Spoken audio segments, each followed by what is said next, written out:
साथियों, इससे पहले हम 1 से लेकर के 3 स्टेंजा फर्स्ट वीडियो में डिस्कस कर चुके हैं। अगर वो नहीं देखी है तो वो वीडियो जाकर के देख लीजिएगा। फिलहाल आज की वीडियो में हम लोग डिस्कस करेंगे स्टेंजा नंबर 4 को। और अगर हम स्टेंजा नंबर 4 की बात करते हैं तो सबसे पहली लाइन में बाई ई, यहाँ पर जो ई लिखा है इसका मतलब होता है पोइट्री में यू, यू। और सेकंड है ब्लेस्ड, वर्ब की second form you blessed creature. Blessed का मतलब होता है हैप्पीनेस, खुशी। तुम प्रसन्नचित्त क्रिएचर्स हो, प्राणी हो। तुम कैसे प्राणी हो? ब्लेस्ड हो, हैप्पी प्राणी हो, प्रसन्न चित्त हो, खुश रहते हो। आई हैव हियर्ड, मैंने सुना, द कॉल पुकारते हुए, यू तुम्हें, टू ईच अदर एक दूसरे को, मेक बनाते हुए। आई सी, मैंने देखा। और मैंने क्या देखा? दी हेवन, स्वर्ग, यानी कि ये जो आकाश है, जब आकाश में आप लोग एक दूसरे को पुकारते हो, चहचहाते हो, ये मैंने सुना, मैंने देखा कि किस तरीके से आप लोग आकाश में झुंड में उड़ते हुए एक दूसरे के साथ चहचहाते हो। तब उस नज़ारे में ये जो हेवन है ना, स्वर्ग, लाफ, हंसता है, विद यू, तुम्हारे साथ, इन और जुबली, तुम्हारी जुबली में। जुबली का मतलब खुशी में, तुम्हारी खुशी में ये आकाश भी, ये आसमान भी हंसता हुआ नजर आता है। कौन कहते हैं? विलियम वर्ड्सवर्थ कहते हैं। इसका मतलब ये है कि यहाँ पर विलियम वर्ड्सवर्थ सभी प्रकृति के प्राणियों को संबोधित करते हुए कहते हैं कि उनकी खुशी को वो अनुभव कर सकता है, महसूस कर सकता है कि किस तरीके से आप लोग खुश होते हो। माई हार्ट, मेरा हृदय, इज मीन्स है एट योर फेस्टिवल। फिर एट योर, तुम्हारे, फेस्टिवल का मतलब होता है उत्सव। और मेरा हृदय भी तुम्हारी इन खुशियों में, तुम्हारे इस उत्सव में साथ है। माई हेड, माई हेड, मेरा सिर, हैथ का मतलब has, it's coronal, it's coronal. Coronal का मतलब होता है, लिख लीजिए कहीं पर, सिर के लिए हार जो नहीं होता है। तुमने देखा होगा गांव के जो बच्चे होते हैं, जो गड़िया यानी कि सफड़ होते हैं, भेड़ चराने वाले, तो वहाँ पर तो कोई और दूसरा मुकुट होगा नहीं, तो क्या होंगे, वो क्या करते हैं, खेल खेल में फूलों का मुकुट बनाते हैं। तो उसी के लिए हमने यहाँ पर यूज किया। माई हेड, मेरे सिर पर, हैथ इट्स कोरोनल, यानी कि फूलों का एक मुकुट सजा हुआ है। आगे दी फुलनेस ऑफ योर ब्लेस, और फुलनेस एकदम पूरी तरीके से भरा हुआ, ऑफ योर ब्लिस, तुम्हारी ब्लिस से। ब्लिस का मतलब प्रसन्नता से। आई फील, मैं महसूस करता हूँ, आई फील इट ऑल, मैं इसको पूरी तरीके से, यानी कि जो खुशी तुम्हारे अंदर है उसी खुशी को मैं भी पूरी तरीके से महसूस कर सकता हूँ। ओ इविल डे, अब वो आगे कहते हैं कि ओ इविल डे, वह बड़ा दुर्भाग्यपूर्ण दिन होगा। इविल, बुरा, इविल डे का मतलब बहुत बुरा, दुर्भाग्यपूर्ण, अनलकी डे होगा। इफ, यदि, आई वर सलन, आई के साथ तुमने देखा होगा बाज का प्रयोग होता है, लेकिन यहाँ पे आई के साथ बर का प्रयोग, इसका मतलब उन्होंने क्या किया है, कल्पना की है यहाँ पे, ठीक है, इमेजिनेशन किया। आई वर सलन, अब सलन का मतलब होता है ग्लूमी, अनहैप्पी, अप्रसन्न होना। अगर मैं आज के दिन, देखो कितनी अच्छी बात कह दी, वह बड़ा दुर्भाग्यपूर्ण दिवस होगा, दिन होगा, अनलकी डे होगा, अगर आज की सुंदर सुबह के वक्त भी वह उदास रहा। अगर ये इतनी खूबसूरत सुबह है, सारे पक्ष की चहचहा रहे हैं, एक दूसरे से मिल रहे हैं, ये आकाश भी, ये आसमान भी इन पक्षियों की खुशियों के साथ, उनकी खुशियों में खुशी के गीत गा रहा है, और आज की सुबह, इस खुशियों भरी सुबह में अगर मैं दुखी हो गया तो ये बड़ा उदास दिन होगा। बात क्लियर हो गई? भाइल, जबकि, अर्थ, पृथ्वी, हर सेल्फ, स्वयं, इज अडॉर्निंग, अडॉर्निंग का मतलब होता है वस्त्रों को धारण किए हुए है, यानी कि जबकि पृथ्वी स्वयं अपने वस्त्रों को धारण किए हुए है। तुमने देखा होगा बसंत के मौसम में जो वृक्ष होते हैं वो अपने पुराने पत्तों को त्याग कर नए पत्तों को धारण कर लेते हैं, तो ऐसा लगता है जैसे उन्होंने नए वस्त्र पहन लिए हो। तो वहीं पर से ये लाइन है, बाइल, जब की दी अर्थ, पृथ्वी, हर सेल्फ, स्वयं, इज अडॉर्निंग। अडॉर्निंग का मतलब होता है वस्त्रों को धारण करना, क्या, वस्त्रों को आच्छादित करना, यानी कि dressing her self in beauty. और इसके बाद वो कहते हैं दिस स्वीट मे मॉर्निंग, ये जो मई का महीना है, और मई के महीने की कौन सी सुबह की बात कर रहे हैं, मे मॉर्निंग, सुबह के समय की बात कर रहे हैं। ये जो मई की सुबह का जो समय है वो बहुत ही कैसा है, स्वीट है। अगर इस प्यारी सुबह स्वीट को कवि के कहने का मतलब यह है कि अगर आज इस सुंदर सुबह के वक्त भी वो उदास रहा तो फिर ये उसके लिए सबसे बड़ा दुर्भाग्यपूर्ण दिवस होगा, सबसे अनलकी डे होगा। बात क्लियर है? अगर हम बात करें एंड द चिल्ड्रन, और जो बच्चे हैं आर क्यूलिंग। क्यूलिंग का मतलब होता है इकट्ठा करना, किसी चीज को गैदर या कलेक्ट करना कहलाता है। ऑन एवरी साइड, हर तरफ से। इन अ थाउजेंड वैली, थाउजेंड का मतलब होता है हजारों, वैलीज घाटियां, फार एंड वाइड का मतलब दूर दूर तक, चारों तरफ, एवरीवेयर क्या हैं, फ्रेश फ्लावर हैं। फ्रेश फ्लावर का मतलब वो जो घाटियां हैं, उन हजारों घाटियों में दूर दूर तक क्या नजर आ रहा है, क्या चीजें हैं, फ्रेश फ्लावर्स, ताजे फूल। भाई जबकि द सन, सूर्य, साइन चमक रहा है, वार्म गर्म हो गया, यानी कि सूर्य की धूप में गर्मी आ गई है। इसका मतलब सूर्य थोड़ा सा, दिन निकले काफी समय हो चुका है, दोपहर का टाइम है। एंड मीन्स और द बेब, बेब से मतलब छोटा बच्चा, बेबी, लीव्स अप कूद रहा है, उछल कूद कर रहा है, ऑन हिज मदर्स आर्म, अपनी माता की बाहों में। आई हेयर, मैं सुनता हूँ, आई हेयर, मैं सुनता हूँ, विद जॉय, बड़ी खुशियों से, आई हेयर, मैं सुनता हूँ। बट लेकिन देयर्स अ ट्री। अब देखो यहाँ पे तुरंत इस लाइन से उसका मूड चेंज हो जाता है। पहले ऊपर की कुछ लाइनें जरा समझ लीजिएगा, आखिर उस ऊपर की कुछ लाइनों में वो क्या कह रहा है। वो कहता है कि प्रकृति की सभी वस्तुएं नए नए आकर्षक रंगों में दिखाई पड़ती हैं, वह सुंदर और प्रसन्न दिखाई पड़ती हैं, परंतु शीघ्र ही उसे ये अनुभव होता है कि उसका यहाँ पर आसपास में, यानी कि बट देयर्स अ ट्री, यहाँ पर एक पेड़ था, एक वृक्ष था, okay, of many one a single field, और यहाँ पर एक खेत भी था जहाँ पर बचपन में मैं खेला कूदा करता था, जहाँ पर मेरा बचपन भी था।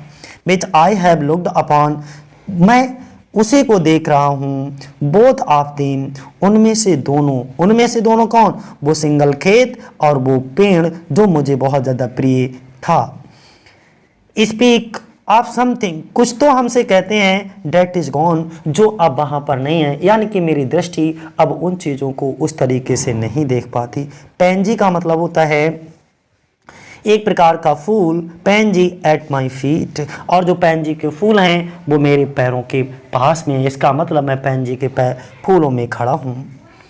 दोथ the same tale repeat, whither का मतलब where, the fled the visionary gleam, यहाँ पर बीजनरी का मतलब होता है कि बचपन के दृश्य का वो दैवीय तेज, यानी कि divine glory of a childhood vision, जो हमारा डिवाइन ग्लोरी होती है हमारे बचपन के विजन की, दृश्य की, वो अब कहीं चली गई, वो अब कहीं गायब हो गई। पैंजी का मतलब हम बता ही चुके हैं क्या होता है, आ स्मॉल फ्लावर, यानी कि पैंजी के नाम का एक छोटा सा फूल होता है, उसे कहते हैं। दी ड्रीम, यानी कि बचपन के दिनों की वो कल्पना, वो imagination of a childhood age, वो सब कहीं चली गई। वेयर इज इट नाउ, अब वो कहाँ है। दी ग्लोरी, वो वैभव कहाँ है, वो प्रसिद्धि कहाँ है, वो ग्लोरी कहाँ है, और वो ड्रीम, वो सपना कहाँ है, वो कल्पना कहाँ है। तब यहाँ पर कवि ने कहा कि वह महान आकर्षण जो कि उसके बचपन की आंखों में दिखाई पड़ता था, तथा जो उन सुंदर वस्तुओं को और भी अधिक सुंदर बना देता था, अब उसको दिखाई नहीं देता। अब वह दैवीय प्रकाश और वैभव अब वह अनुभव नहीं करता। वो चीज़ें जो उसे बचपन में महसूस होती थीं, वो इस समय वो बिल्कुल भी महसूस नहीं कर पा रहा। अब वो बड़ा हो गया है। बात क्लियर होगी? चलो अब नेक्स्ट, अगर आपने ये वर्ड मीनिंग वगैरह यहाँ से अगर नोट डाउन करना है तो आप कर सकते हो, ठीक है। चलो फिलहाल हम तो आगे बढ़ते हैं। अब हम लोग डिस्कस करेंगे स्टेंजा नंबर 5 को। आवर वर्थ, हमारा जन्म, इज मीन्स है but a sleep and a forgetting, यानी कि इस पृथ्वी पर हमारा जन्म और जीवन केवल निद्रा मात्र है। जब एक बालक जन्म लेता है तब वह अपने पिछले जन्म की सारी बातें भूल चुका होता है। यानी कि कभी यहाँ पर सिर्फ इतनी बात को कहते हैं कि पृथ्वी पर हमारा जन्म और जीवन केवल निद्रा मात्र है और कुछ नहीं इसके अलावा। जब एक बालक जन्म लेता है तब वह अपने पिछले जन्म की सारी बातें भूल चुका होता है। और अगली लाइन, दी सोल वह आत्मा डेट जो राइजेज विद अस हमारे साथ आती है आवर लाइफ स्टार्स। उन्होंने कहा कि हमारी यह आत्मा जो हमारे साथ जन्म लेती है, हमारे साथ आती है, एक ऐसे नक्षत्र के समान है जो पहले कभी और कहीं भी अस्त हो चुका है। यानी कि एक ऐसी स्टार है हैथ हैड एल्सवेयर, कहीं पर भी इट्स सेटिंग, ये अस्त हो चुका है, सेटिंग बैठ चुका है, छुप चुका है। एंड कॉमित एंड मिस और कम का मतलब होता है आना, फ्रॉम मीन से अफार, बहुत दूर देश से। तब यहां पर उन्होंने कहा कि यह एक बहुत दूर स्थित देश से आती है जन्म के समय। अब देखो, not in entire forgetfulness, not in entire, not पूरी तरीके से नहीं, इंटायर मीन्स पूरी तरीके से, फॉरगेटफुलनेस हम पूरी तरीके से नहीं भूलते, एंड और not in utter nakedness but trailing clouds of a glory do become. अब वो कहते हैं यहाँ पे, समझिएगा, समझने वाली बात है कि नॉट इन इंटायर पूरी तरीके से, फॉरगेटफुलनेस नहीं भूलते। यानी कि जब वो भगवान के घर से आते हैं उस समय जब इनका जन्म होता है तब ये पूरी तरीके से सब कुछ नहीं भूलते। एंड नॉट इन अटर, अटर का मतलब लिख लो यहाँ पर कंप्लीट, पूर्ण रूप से, नेक्डनेस। वैसे तो नेक्ड का मतलब होता है नंगा, यानी कि बिना वस्त्र के, यानी कि नॉट इन अटर नेक्डनेस। अब यहाँ पे क्या है, बुद्ध रूपी वस्त्रों के बिना, यानी कि जब बच्चा जन्म लेता है तब उसके अंदर तार्किक क्षमता नहीं होती। बट ट्रेलिंग, ट्रेलिंग क्लाउड्स का मतलब पीछे पीछे खिंचे हुए चले आना। ओके, ऑफ ग्लोरी, प्रसिद्धि के, डू बिकम हम आते हैं कहां से, फ्रॉम गॉड, भगवान के घर से, हु इज आवर होम, जो हमारा घर है, जो हमारा परमानेंट हाउस है। तुमने देखा होगा ये तो हमारा टेम्परेरी हाउस है, परमानेंट तो हाउस मैथोलॉजी में यही कहा जाता है कि भाई भगवान का घर है जहाँ से हमारा जन्म हुआ, यानी कि वहीं से हम आए हैं और मरने के बाद वहीं हम अपने परमानेंट हाउस में चले जाएंगे। हेवन, स्वर्ग, lies about us, about lies means लेटा हुआ है, पड़ा हुआ है, अबाउट अस, अबाउट चारों ओर, अस हमारे, in our infancy, in means में आवर इन्फेंसी, इन्फेंसी का मतलब शिशु अवस्था में, इन अर्ली चाइल्डहुड की पोजीशन को इन्फेंसी कहते हैं। शेड्स, छाया, of the present house, shade छाया of the present house, begin to close, begin to close शुरू हो जाती, टू क्लोज बंद कर लेती, upon the growing boy, growing का मतलब विकसित होते हुए, बड़े होते हुए, बॉय लड़के को। तब वो कहते हैं कि यहां पर जो बात की गई है ना, sets of the present house, कि ये जो आत्मा है, आत्मा को ये जो शरीर है वो क्या कर देता है, कैद कर लेता है। जैसे जेल में कैदी को कैद कर लिया जाता है, उसी तरीके से ये शरीर हमारा जो है वो आत्मा को कैद कर लेता है। आगे देखो, बट लेकिन ही बिहोल्ड्स, वो देखता है, द लाइट, उस लाइट को, उस प्रकाश को, भेंस जहां से इट फ्लोज, ये पड़ती है, ही सेज, वो देखता है, इट मीन्स इसको, इन ही जॉय, बड़ी प्रसन्नता से, बड़ी खुशी से, कि आखिर ये चमकती हुई रोशनी झिलमिलाती हुई आ कहां से रही है, द यूथ, युवावस्था, हु, जो daily further from the east must travel still is nature's priest.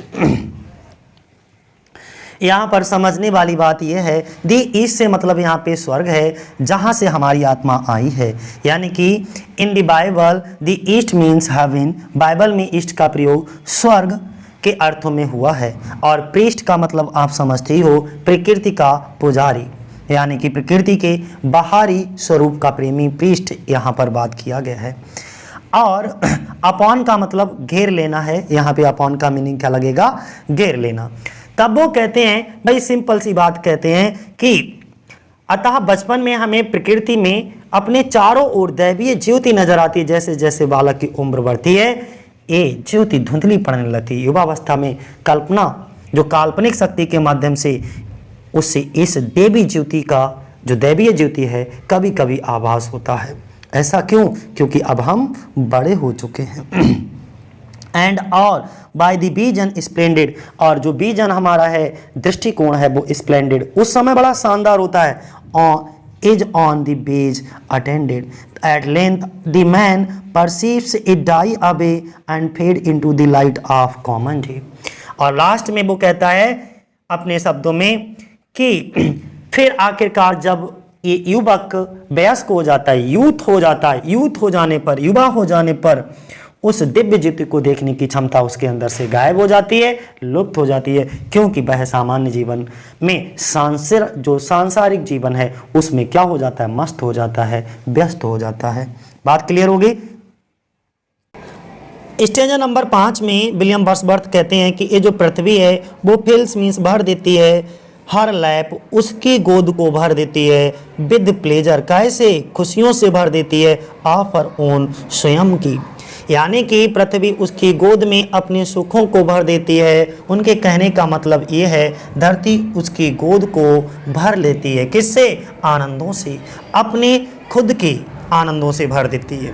इसका अर्थ ये हुआ अभी अभी बच्चा ने जन्म लिया है, अभी अभी जो बच्चा है ना वो स्वर्ग से आया है। स्वर्ग अभी तो वो यही समझता है जब पृथ्वी पर आए कि स्वर्ग उसका पिता है, स्वर्ग उसका घर है। ओके, अब वह धरती पर आ गया है, धरती की गोद में अब उसको पलना बढ़ना है। फिर जो धरती माँ है ना वो क्या करती है, अपनी गोद को अपने खुद के आनंदों से भर लेती है, क्योंकि अब उस धरती माँ को भी पता है कि इस बच्चे को इसी गोद में रहना है, इस धरती पर ही रहना है। दूसरी लाइन देखो, ईयर्निंग, ईयर्निंग का मतलब यहाँ पर है गहरी इच्छाएं, सी हैथ जो उसके पास हैं, इन हर ओन नेचुरल काइंड, इन हर ओन नेचुरल काइंड का मतलब अपने खुद की प्राकृतिक तरीके की, एंड मीन्स और इवन यहाँ तक कि विद समथिंग, समथिंग मीन्स कुछ ऑफ अ मदर्स माइंड, यानी कि कुछ तो ऑफ अ मदर्स, एक माँ के मस्तिष्क में। उनके कहने का मतलब ये एक माँ के मन की बात से भी और कोई अयोग्य। अगली लाइन देख लो तभी ये दोनों लाइनों का अर्थ क्लियर हो जाएगा। And no unworthy aim, and means और नो अनवर्दी। देखो जब दो नेगेटिव वर्ड एक साथ आ जाएं तो मीनिंग पॉजिटिव देंगे। नो अनवर्दी का मतलब यानी कि योग्य हैं।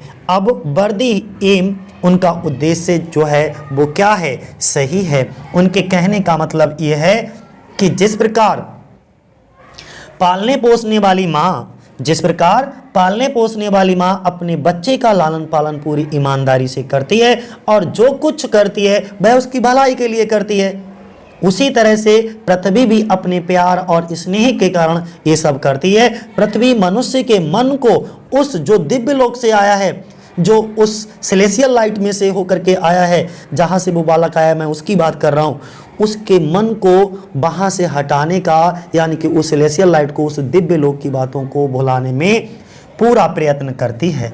बात क्लियर है। यानी कि अगली लाइन कहता है दी होमली नर्स। होमली नर्स का मतलब होता है कि जो धरती है वह हमारी घरेलू, एकदम घरेलू, जैसे घर में कोई आया नहीं होती है नौकरानी या कोई माँ समझ लो, जिस तरीके से अपने बच्चे की देखभाल करती है वैसे ही ये प्रकृति भी हमारी देखभाल करती है। दूध का मतलब डज, करती है। ऑल सी कैन, जितना वो कर सकती है। इसका अर्थ ये हुआ कि करती है, वह सब कुछ करती है जो वह कर सकती है। To make her foster child, क्या अगली लाइन कहता है टू मेक हर, बनाने के लिए, फॉस्टर चाइल्ड। उसे फॉस्टर चाइल्ड का मतलब होता है अडॉप्टेड बच्चा नहीं होता है, उसको हम कहते हैं फॉस्टर चाइल्ड। हर इनमेट मैन, और उसे एक ऐसा अच्छा बढ़िया गुणवान व्यक्ति बनाने के लिए। अब इसका अर्थ ये हुआ, यहाँ पर दो चीज़ें बेहतर तरीके से समझ लीजिए। फॉस्टर चाइल्ड का मतलब होता है कि एक ऐसा बच्चा जिसको हम अपना लें, यानी कि पृथ्वी खुद से कह रही है कि मैं तो इस, देखो दो तरीके से मैं समझाता हूँ। परमानेंट हाउस हमारा कौन सा है, भगवान का घर है, और ये हमारा टेम्परेरी हाउस है, इसका मतलब किराए का घर है। यानी कि इस किराए के घर का मालिक कौन है, पृथ्वी है। तो वो पृथ्वी कह रही है कि मैंने तुम्हें यहाँ पर रहने के लिए अपना लिया है, हर इनमेट मैन, और तुम कौन हो, इस पृथ्वी पर एक किराएदार हो, इनमेट मैन हो, और मैं इस पृथ्वी की कौन हूँ, मालिकिन हूँ। बात क्लियर है। फॉरगेट का मतलब होता है भुला देना। दी ग्लोरीज, ग्लोरीज का मतलब होता है वो यादें। ओके, ही हैथ नोन, जो उसने जानी है, उन महिमाओं को भुला देना है जिन्हें उसने जाना है। एंड मिस और डेट, वह जो इंपीरियल पैलेस, इंपीरियल पैलेस यहाँ पर स्वर्ग के लिए बोला गया है, अर्थात वह घर जहाँ से वो आया है। बेंस, जहाँ से ही केम वो आया है। अब तो आपको बेहतर तरीके से समझ आ गया होगा कि वह इंपीरियल पैलेस, वह शाही महल जहाँ से वह आया, और वो शाही महल कौन सा है? भगवान के घर की बात कर रहे हैं, यानी कि वो परमानेंट हाउस से अब किराए के घर में रहने के लिए आ गया है। बोलो, क्लियर हो गया होगा मुझे लगता है। इसका मतलब ये है, मैं एक बार पूरा बहुत तेजी से रिपीट कर देता हूँ। यहाँ पर जो विलियम वर्ड्सवर्थ है ना, वो ये कहना चाह रहे हैं कि पृथ्वी स्वयं भी ये कोशिश करती रहती है। क्या कोशिश करती रहती है? कि जो मनुष्य है ना, जो बालक है, बहुत छोटा बच्चा है, वह भगवत लोग जो हमारा स्वर्ग है, स्वर्ग की महिमा को भूल जाए, जिसका उसने, क्योंकि ये हमारी जो आत्मा है ना, वो सेलेसियल लाइट में रह करके आई है, अब यहाँ पे पृथ्वी पे आ गई है। तो पृथ्वी ये कोशिश करती है कि जब तक ये पृथ्वी पर रहे तो वो सारी चीजें भूल जाए। वह उसे हर दिन नए नए तरीके से उसके मन को बहलाने के साधनों में उलझाती रहती है। ठीक है, उसकी आंखों को बहुत इस लोक में आकर के अट्रैक्टिव चीज़ों को दिखाती रहती है। वह ये भी कोशिश करती है, ये जो मनुष्य है ना, वो ये भी भूल जाए कि आत्मा जो है वो परलोक से आई है, यानी कि उस सेलेसियल लाइट में से होकर के आई है। जिस प्रकार से एक माता नहीं होती है पालने पोसने वाली, अपने बच्चे का लालन पालन बहुत ईमानदारी से करती है, पूरी ईमानदारी से, और जो कुछ भी करती है वह उसकी भलाई के लिए करती है, यानी कि उसके पीछे जो उसका लक्ष्य होता है ना, वो unworthy aim, no unworthy aim, वो उसकी भलाई के लिए ही होता है। वो ऐसा क्यों करती है? वो इसलिए करती है क्योंकि उस माँ को उस बच्चे से स्नेह है, प्यार है। उसी तरह से ये पृथ्वी भी यहाँ पर रहने वाले लोगों से क्या करती है? स्नेह करती है, प्यार करती है, और इसी स्नेह और प्यार के कारण वह ये सब करती है। वह मनुष्य का मन जो है उस जो दिव्य लोक से जहाँ से वह आया उससे हटाने का पूरा प्रयत्न करती है। ये था पूरा स्टेंजा। अब हम अगले स्टेंजा की ओर बढ़ते हैं। अगली लाइन में विलियम वर्ड्सवर्थ कहते हैं, बिहोल्ड मीन्स देखो, द चाइल्ड, उस बच्चे को देखो। अमंग का मतलब होता है बीच में, यानी कि उस बच्चे को देखो जो बीच में है। और किसके बीच में है? तो अगली शब्दों में आपको जवाब मिलेगा, हिज अपनी न्यू बॉर्न ब्लिसेस। न्यू बॉर्न ब्लिसेस का मतलब यहाँ पर है कि उसने नई नई बनी हुई खेलने की वस्तुएं इकट्ठी कर रखी हैं, अपने चारों ओर फैला रखी हैं। तो उसके खेलने की बहुत सारी वस्तुएं वहां पर पड़ी हैं, उन्हीं के बीच में वो बैठा हुआ है। तभी उनके मम्मी पापा दूर से देख रहे हैं अपने बच्चे को और कह रहे हैं, वहीं से ये लाइनें उठाई हैं कि बिहोल्ड मीन्स देखो, द चाइल्ड, उस बच्चे को। और किस बच्चे को? वह बच्चा जो उन खेलने वाली वस्तुओं के बीच में बैठा हुआ है। और वो बच्चा कितने साल का है? 6 ईयर, 6 साल का बच्चा है। डार्लिंग, प्रिय है। किसके लिए प्रिय है? अपने मम्मी पापा के लिए बहुत ज़्यादा प्रिय है। और वो छोटा बच्चा 6 ईयर का, कितनी बोले? 6 ईयर डार्लिंग, 6 साल का है, बहुत प्रिय है। और वो साइज उसका बताया गया आगे कि ऑफ अ पिग्मी साइज। वो कैसे? पिग्मी साइज का है। पिग्मी साइज का मतलब होता है छोटे से आकार का है, यानी कि उसकी लंबाई अभी बहुत ज़्यादा नहीं है, ठिगना है, गंठा है। ठीक है, तो यहाँ पर, और वैसे भी आप अंदाज़ा लगा ही सकते हो 6 साल के बच्चे की कितनी सी लंबाई हो सकती है। तो और 6 साल के बच्चे को इस पूरे पैराग्राफ में अगर मैं बताऊं तो एक 6 साल के बच्चे के व्यवहार का चित्रण किया गया है कि एक 6 साल का बच्चा किस तरीके से अपने खिलौनों के बीच में घिरा हुआ है। अब आगे देखो, वो कहते हैं सी मीन्स देखो, बेयर, मिड का मतलब होता है मध्य, वर्ग में वर्क मीन्स कार्य, ऑफ हिज ओन हैंड ही लाइस, यानी कि उसके हाथ, अपने हाथों से वो कुछ कार्य कर रहा है वहां पे।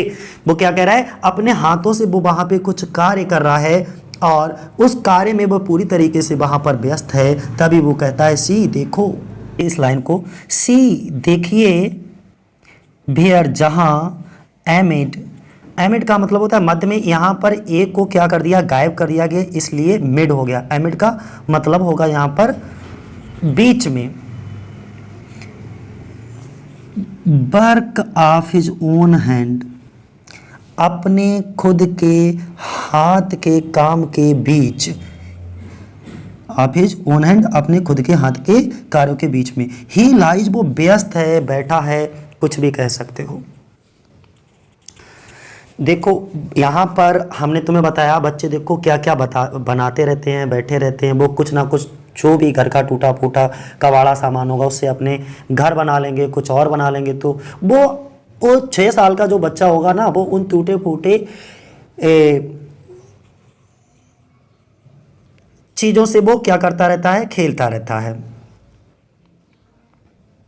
इसका मीनिंग हुआ कि देखो 6 साल का बच्चा वहाँ पर बैठा हुआ है और वह खुद के जो खिलौने हैं उन खिलौनों से खुद के घर या मकान या कुछ भी जो उसको खुशी प्रदान करती है उन चीज़ों को बनाने में व्यस्त है। फ्रेटेड का मतलब होता है दुखी कर देना। अब वो परेशान हो गया, इसी बीच उसकी मम्मी देख रही थी तो वो आती है फ्रेटेड, बौछार कर, फ्रेटेड परेशान हो जाता है बाई सेलीज, क्योंकि वो बौछार कर देती, बहुत सारी किस कर देती हैं। कौन? ऑफ हिज मदर्स किसेस, यानी कि अब फ्रेटेड होता है, वो फ्रेटेड होता कैसे है भाई? सेलीज से।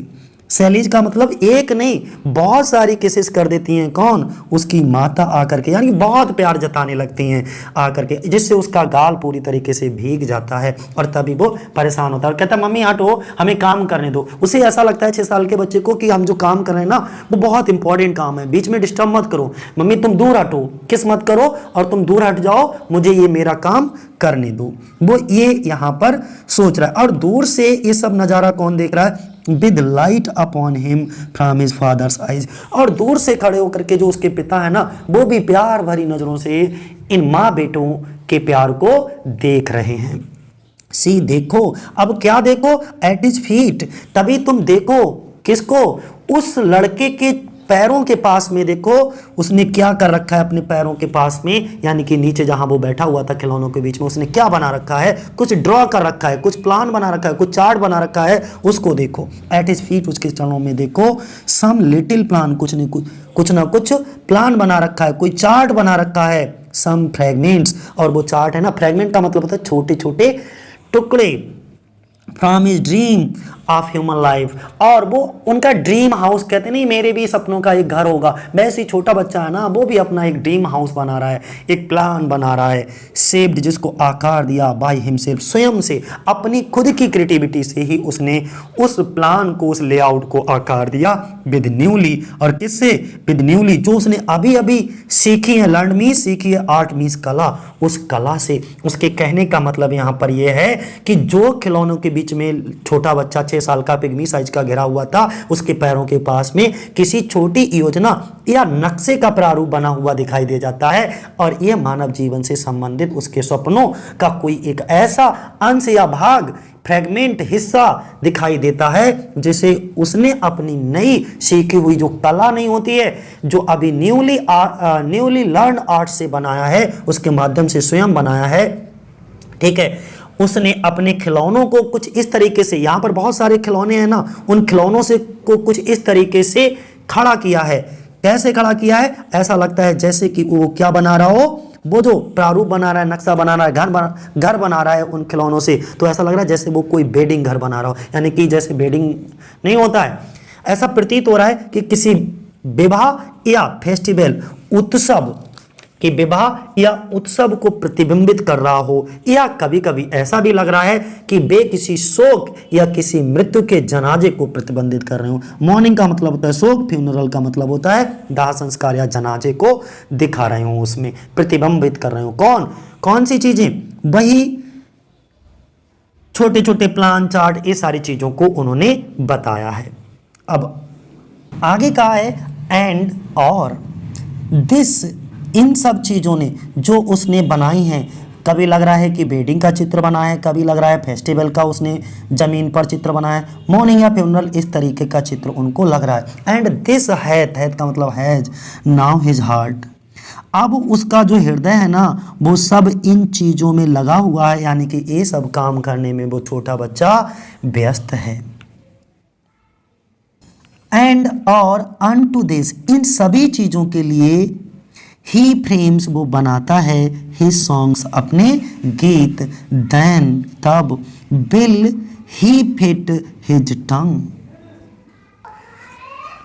देन विल ही फिट, वो ढालेगा, तैयार करेगा, हिज टंग, अपनी जीभ को। उसके तुमने देखा होगा कि जब बच्चे कोई काम कर रहे होते हैं, छोटे छोटे बच्चे, तो वो क्या करते हैं, अपने हिसाब से किसी गीत को क्या कर लेते हैं, तैयार कर लेते हैं, गुनगुनाते रहते हैं और काम को करते रहते हैं। तो वही बात यहाँ पर की गई है। उन्होंने कहा कि unto this he frame his song. वो एक बच्चे के अंदर एक कलाकार भी होता है, यानी कि कलाकार कैसे होता है, वो काम को करते जा रहा है और करते करते गीत को गुनगुनाते जा रहा है। अब उसे नहीं पता वो शब्द क्या है, उनका मीनिंग क्या है, बस अपनी धुन में वो चीज़ों को गाते हुए चला जाता है, यानी कि वो फिट कर लेता है किसको, हिज टंग को, अपनी जीभ को। To dialogues of business love and strife. आगे उन्होंने कहा, देख, टू डायलॉग, टू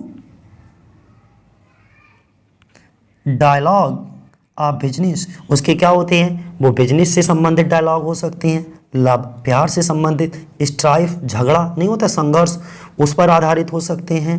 ठीक है, कुछ भी हो सकता है। उनके कहने का मतलब ये है कि वह सभी उम्र के लोगों के हाव भाव को या उनकी बातों को क्या करता है, अनुकरण करता है, यानी कि जिन चीज़ों को एक छोटा बच्चा देखता है वो अपने अंदर उसी एटमॉस्फेयर को, उन्हीं बातों को और उसी व्यवहार को ढाल लेता है। तो अब एक बार यहाँ से लेकर के यहाँ तक इसको उठा लो, तभी अच्छे से समझ आ जाएगा। टू डायलॉग, यानी कि ये लोग अपना काम करते करते क्या करते हैं, बिजनेस की बातें करने लगेंगे, प्यार की बातें करने लगेंगे, संघर्षों की बातें करने लगेंगे।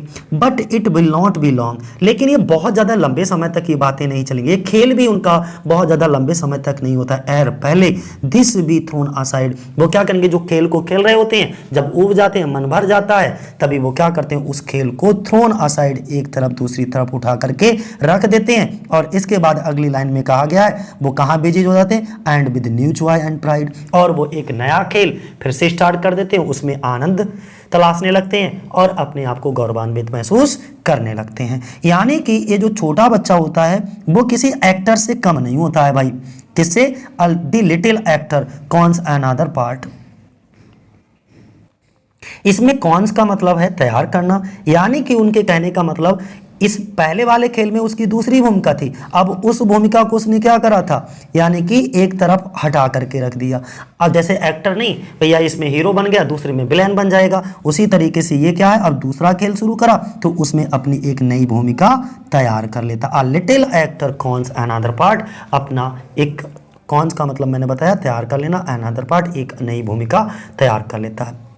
फीलिंग भरता है फ्रॉम टाइम टू टाइम, समय समय पर, और उसको भर देता है समय समय पर हिज ह्यूमरस स्टेज। किस चीज़ से भर देता है, अपने ह्यूमरस स्टेज से भर देता है। तुमने बच्चों को देखा होगा कि बच्चों का सुखद बाल रंगमंच जो होता है, यानी कि जो रंगमंच से मतलब जिस खेल में वो उस समय अपने आप को लगाए हुए होते हैं, बस उसी में पूरी तरीके से अपने आप को भर लेता है, खो देता है। क्लियर हो गया। अब उनके कहने का मतलब ये है कि with all the person, with all the persons का मतलब हर तरीके के लोग, और वो हर तरीके के लोग कैसे, डाउन टू पाल्सीज एज, यानी कि बचपन, डाउन से मतलब यहाँ पे बचपन है, बचपन से लेकर के बुढ़ापे तक के उम्र के लोग जो हैं वो उनके इस ह्यूमरस स्टेज में क्या होते हैं, ठीक है, ह्यूमरस स्टेज में पाए जाते हैं। डैट मीन्स वो किसी की भी नकल कर लेते हैं, किसी को भी देख करके अपना अनुकरण कर लेते हैं। इस उम्र में उनको अनुकरण करने की क्षमता बहुत ज़्यादा होती है। उनके कहने का मतलब ये है, वह सभी उम्र के लोगों के हाव भाव का और बातों का अनुकरण करता है। उन सभी को जिनको जीवन रूपी नदी, जो जीवन रूपी नदी है, जो जीवन रूपी यानी कि बचपन से लेकर बुढ़ापे तक उसको जाना है, उसके सामने आती हैं। जितने भी लोग आते हैं उन सब से कुछ ना कुछ वो सीखता ही है। वह इन सब को ऐसे अनुकरण करता है जैसे कि ऐसा लगता है इन सब चीज़ों को सीखना ही उसका व्यवसाय बन गया हो। यानी कि that life brings with her in her equipage as if मानो कि his whole vocation bear endless imitation. अब लास्ट में उन्होंने इसी बात को दोहराया है। क्या कहा है कि पाल्सी जेज मैं बता ही चुका हूँ कैसे होते हैं पॉलिसीज एज वाले, यानी कि वृद्ध व्यक्तियों के लिए बोला जाता है। और एक शब्द आया है यहाँ पर इक्विपेज। इक्विपेज का मतलब होता है जैसे ट्रेन वाली बातें नहीं होती हैं, रेल जिसे कहते हैं। वोकेशन का मतलब होता है धंधा, ऑक्यूपेशन। और एंडलेस का मतलब होता है यूजलेस, व्यर्थ, बेकार का। और इमिटेशन का मतलब यहाँ पे लिख लो, यानी कि एक्ट ऑफ कॉपिंग, किसी चीज़ को कॉपी करना या किसी व्यक्ति के व्यवहार को कॉपी करना, वही इमिटेट कहलाता है, यानी कि दूसरे के व्यवहार की नकल करना ही इमिटेशन कहलाता है। तो यहाँ पर जो बच्चा होता है ना, वो अपने से बड़े लोगों को देखता है और अपने से बड़े लोगों को देख करके उनकी नकल करने का प्रयास करता है। तो बात क्लियर होगी। आज हम यहीं तक रखेंगे, बाकी नेक्स्ट लाइनें जो हैं वो अगले इसके पार्ट 3 में डिस्कस करेंगे, नहीं तो वीडियो बहुत लंबा हो जाएगा। आज के लिए इतना ही। जय हिंद, जय भारत साथियों।